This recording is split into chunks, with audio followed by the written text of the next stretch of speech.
Assalamualaikum. Halo anak-anak pintar. Pak Warta kembali menjumpai kalian di video pembelajaran secara online. Bagaimana? Sudah siap untuk belajar? Jangan lupa subscribe, like, share, dan komen videonya ya.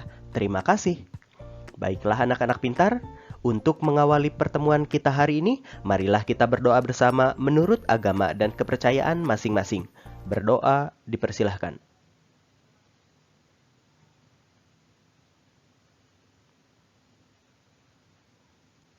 Selesai. Anak-anak pintar, pemanfaatan sumber daya alam harus dilakukan dengan hati-hati dan bijaksana.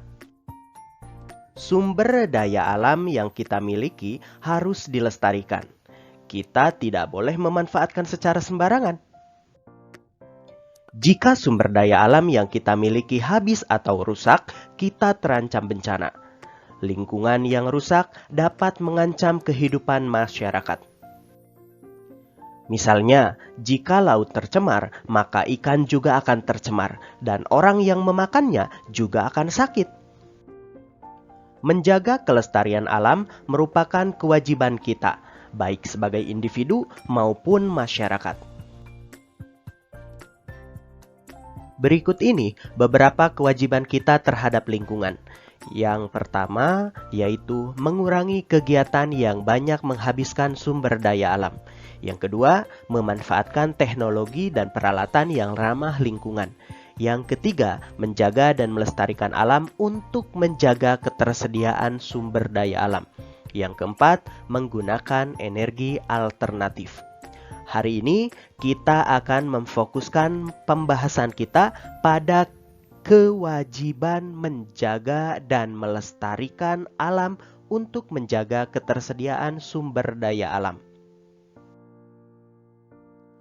Anak-anak pintar, menjaga kelestarian alam bisa diwujudkan melalui kerjasama dalam menjaga dan melestarikan lingkungan. Apa saja bentuk-bentuk kerjasama masyarakat dalam melestarikan lingkungan tersebut? Bentuk-bentuk kerjasama masyarakat dalam melestarikan lingkungan antara lain sebagai berikut. Yang pertama, melaksanakan kerja bakti kebersihan secara rutin. Yang kedua, saling mengingatkan jika ada yang merusak lingkungan. Yang ketiga, melakukan kegiatan reboisasi di lingkungan sekitar tempat tinggal. Dan yang keempat adalah mengelola sampah dengan baik. Selain kerjasama antar sesama anggota masyarakat, kita juga bisa melakukan kerjasama dengan pemerintah dalam menjaga kelestarian lingkungan. Adapun kerjasama tersebut melalui tindakan-tindakan berikut ini. Yang pertama, pemberian sanksi yang sepadan kepada perusak lingkungan. Kedua, pemberian hadiah dan penghargaan kepada pribadi ataupun kota yang menjaga kelestarian lingkungan, seperti Adipura dan Kalpataru. Yang ketiga, membentuk LMDH atau Lembaga Masyarakat Desa Hutan untuk mengontrol secara swadaya kelestarian hutan. Dan yang keempat, menyediakan tempat pembuangan sampah sehingga masyarakat tidak membuang sampah sembarangan.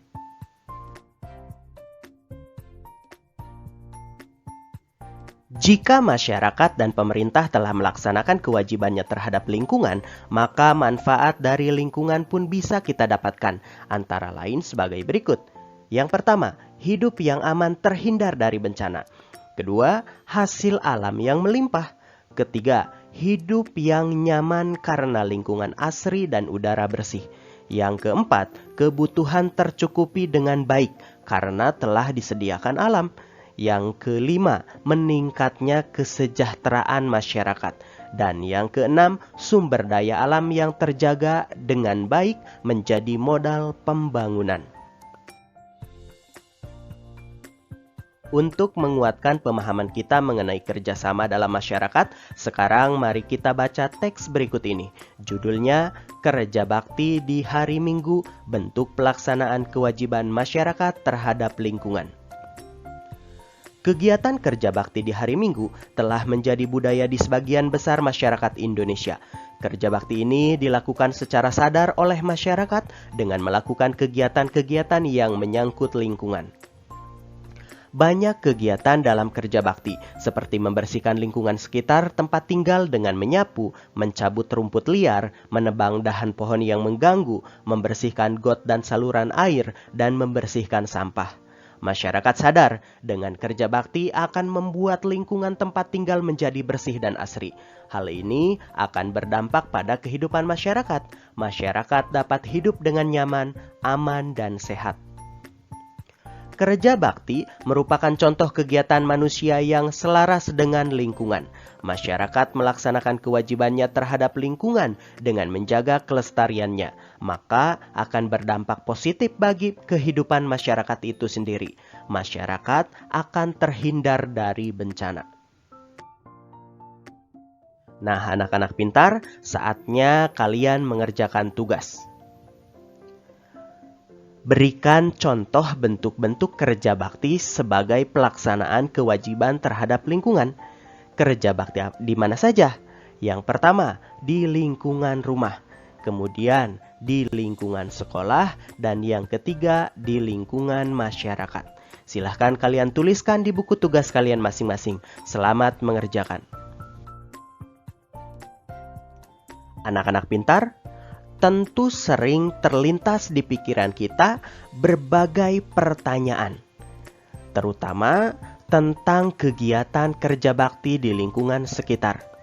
Mungkin kita bertanya, mengapa harus kerja bakti? Siapa saja yang wajib melakukan kerja bakti?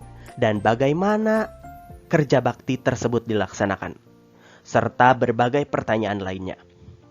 Untuk mendapatkan informasi mengenai kegiatan kerja bakti di lingkungan masyarakat, kita bisa melakukan wawancara kepada orang-orang yang ada di sekitar kita. Nah, apakah kalian sudah bisa melakukan wawancara tersebut? Pawarta yakin kalian sudah menguasai keterampilan melakukan wawancara tersebut. Anak-anak pintar, langkah terakhir dalam melakukan wawancara adalah menyusun laporan hasil wawancara. Di dalam menyusun laporan hasil wawancara, ada bagian-bagian tertentu yang harus kita perhatikan. Laporan hasil wawancara terdiri atas 6 bagian pokok, antara lain bagian yang pertama, yaitu bagian latar belakang. Bagian ini berisikan alasan melakukan wawancara. Yang kedua, bagian maksud dan tujuan. Pada bagian ini, kita bisa menuliskan maksud dan tujuan dilakukannya wawancara. Bagian yang ketiga yaitu topik wawancara. Di sini, kita bisa menuliskan tema yang dibahas pada wawancara tersebut. Yang keempat, yaitu bagian waktu dan tempat kegiatan. Tentu saja, kita harus menuliskan waktu dan tempat dilakukannya wawancara. Yang kelima, yaitu bagian laporan hasil wawancara. Bagian ini merupakan inti laporan. Di sini, kita harus menuliskan narasumber, pewawancara, dan hasil dari wawancara tersebut. Bagian yang keenam, yaitu bagian kesimpulan. Di sini, kita harus menyimpulkan isi dari wawancara tersebut. Bagaimana? Sudah bisa dipahami? Nah, anak-anak pintar, sekarang saatnya kalian mengerjakan tugas. Lakukanlah wawancara kepada orang-orang di sekitar kalian mengenai pelaksanaan kewajiban dalam menjaga kelestarian lingkungan. Selamat mengerjakan. Anak-anak pintar, demikianlah materi pelajaran yang bisa Pawarta sampaikan pada hari ini. Pawarta ingatkan kepada kalian, ikut serta dalam menjaga lingkungan bisa kita tunjukkan dengan ikut membantu warga yang sedang kerja bakti.